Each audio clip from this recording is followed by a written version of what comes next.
Today we're going to be changing gears a bit, doing something a little bit out of the box. Out of the gearbox. We're playing Borderlands, the gun game, but with no guns. We'll be playing through the game while only dealing damage with melee, our character's ultimate ability, and a handful of grenades. Step 1 is picking a character. For anyone who hasn't played it, the playable characters in Borderlands act like classes. Each has a unique skill tree that allows them to specialize in a couple weapon types, get various buffs, and upgrade their unique ultimate ability. Roland's ult is just summoning a bigger gun that shoots itself, so he's out immediately. Mordecai gets to summon in his pet bird to harass enemies, which is pretty neat, but he's a sniper and like 90% of his skills make him better at sniping things, so he's out as well. That leaves Lilith and Brick. Brick seems the obvious choice. After all, his whole deal is that he just really likes to punch stuff. But his skill tree is honestly just kind of boring, mostly filled with passive bonuses to health and melee damage that, while useful, are also going to make the gameplay even more repetitive than it already is. Lilith, on the other hand. Lilith gets magic bullshit. She gets to zip around in an alternate dimension and use force push. Also, a few years ago, another YouTuber did this and they played as Brick, so we'll play as Lilith. So, to start off, we have one option in combat, waving our hand around and bopping enemies with a little force push. Hitting enemies in their weak spot gives a guaranteed critical hit for extra damage. Unfortunately, smacking enemies in the head forces me to stand next to them for extended periods of time, which isn't great when the enemy has a machine gun.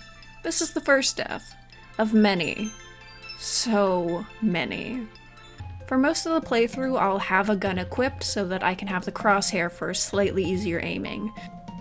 To prevent accidental weapon discharges, I have unmapped the shoot button. There isn't a good way to check your stats in this game, number of kills with each weapon, deaths, that sort of thing. The best I've got is the 12 Days of Pandora in-game achievement that tracks your first few kills with each weapon type, so we'll check that at the end of the run.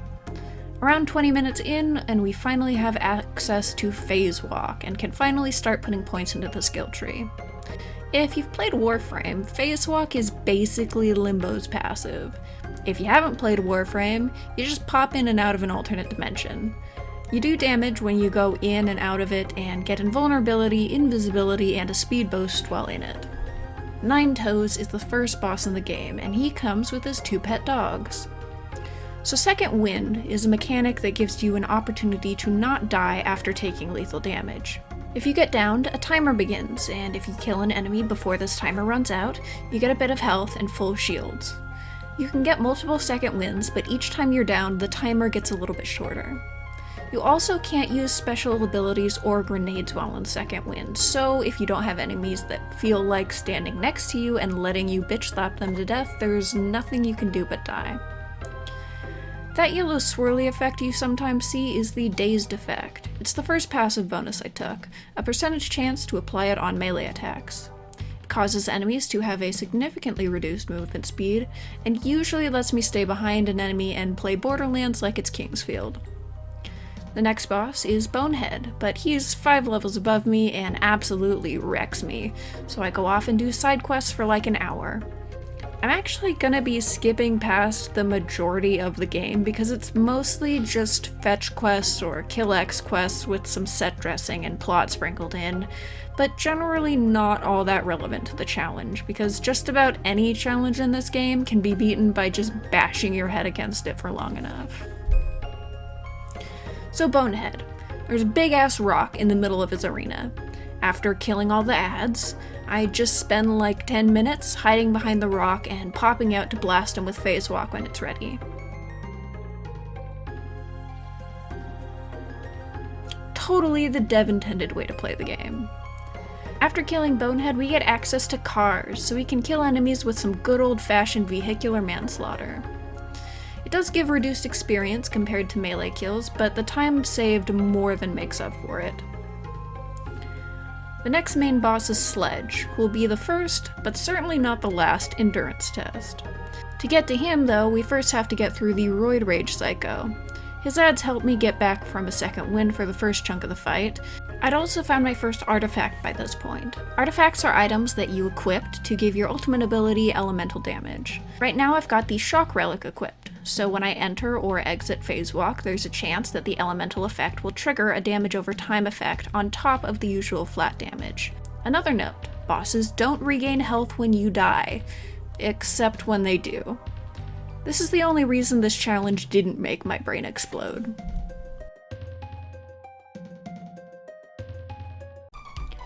Now for Sledge. This fight, this was rough.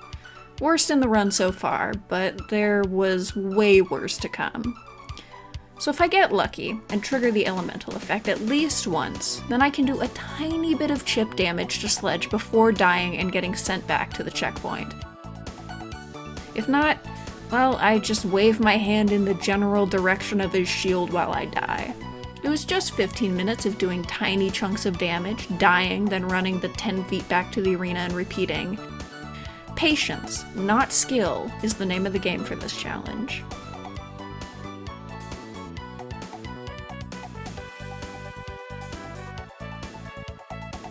Sledge might have been tedious, but this next section of story missions are the hardest of the run. By a lot. After getting access to the fast travel system, we get a quest to kill 8 of Mad Mel's runners. These are little groups of enemies that drive around in cars, and holy god, this sucked. In a normal playthrough, this whole section is just a dumb gimmick meant to change up the pace for a bit and make you use vehicles, but in this run, my options are to either chase cars around on foot trying to punch them, or to embrace the jank. Running is even less of an option after you realize that if you get so much as your big toe grazed by one of the cars, you are instantly killed and sent back to the last checkpoint. There's a sort of half-baked physics system that comes with Borderlands cars, and we're gonna be abusing it. Using my own car, I can ram into patrols to either flip them and sit on them, or wedge them up against some building or terrain, or just chase them around until they get themselves stuck on something. Then, using my phase walk, and only my phase walk, I can kill them in a few blasts. Using the normal melee attack is a no-go because it'll do this.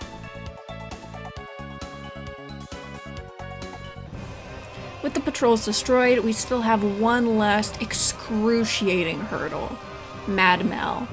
After trying to chase him and his shitty little car buddies around for a frankly embarrassing amount of time, I realized that while dying resets Mad Mel's health bar, running the fuck away does not.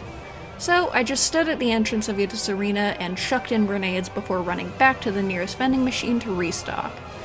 This is actually the only time I resorted to using grenades to kill a boss throughout the run, and I absolutely do not regret it, and will not be taking questions nor criticisms about this decision. Fuck this stupid gimmick boss. Crom is next. The shtick here is that you're in a canyon. Crom is posted up on one end on a turret, and you have to fight your way through the canyon while staying behind cover to avoid getting filled with lead from 5 miles away. In a nice change of pace, Phase Walk effectively bypasses most of the challenge of this fight.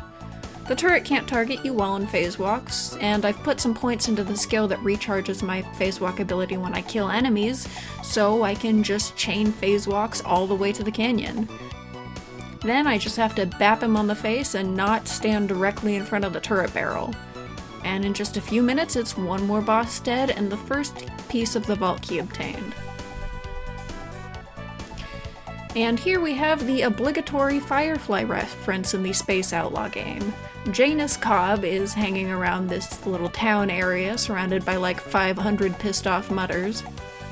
I used the incredibly complex and technically challenging strategy of running up and punching him into the face until I died and then doing it again, and it miraculously worked. Then you have to turn that quest in, return to that little town area, and do literally the same thing again. Well, kind of. Taylor Cobb does have an actual arena in the back with a couple of bruisers, but the bruisers don't respawn, so it's not too difficult. Just play it like Kingsfield and circle strafe around him so he can't shoot you point blank with a rocket launcher.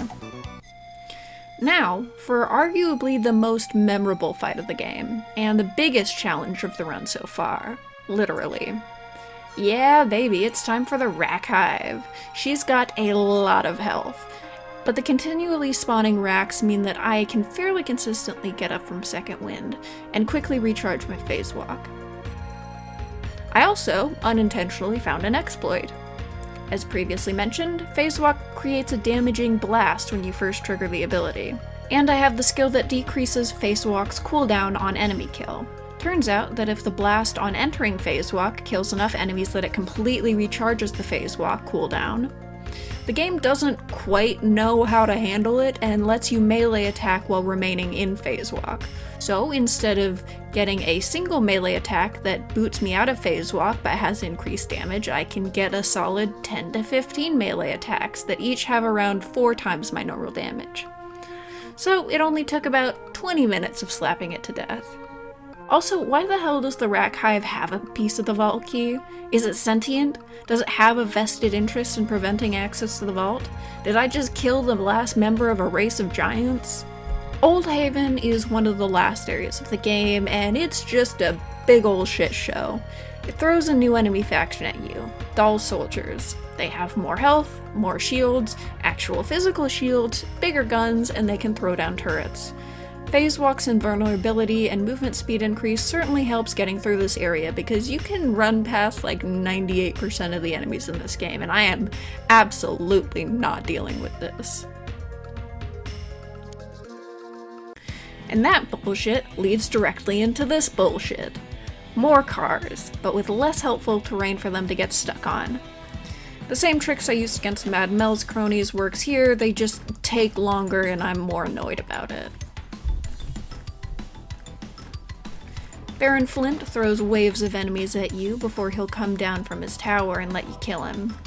The only notable enemies in these waves are the last two, Franz and Hans. They're a couple of unique badass bruisers. Hans uses a melee weapon while Franz has a shotgun. Luring Hans away from Franz lets me abuse the daze mechanic to circle strafe Hans and slap him to death, and then it's just a mad dash to try to kill Hans before he blows my head off. Throughout the fight, Flint is supposed to talk to you, but it ended up being a bit bugged for me. I kept getting the echo message animation on my screen, but it never actually played any audio, so who the fuck knows what his deal is. Doesn't matter, because he's dead in like 30 seconds. Not a broken fight at all. Definitely working as intended. The Master McCloud mini-boss fight is a big pain in the ass. It's an introduction to iridium weapons, which are very cool alien guns that I am not allowed to use. So this is yet another instance of me just throwing myself at a boss and slowly whittling down their health bar with each and every death of mine.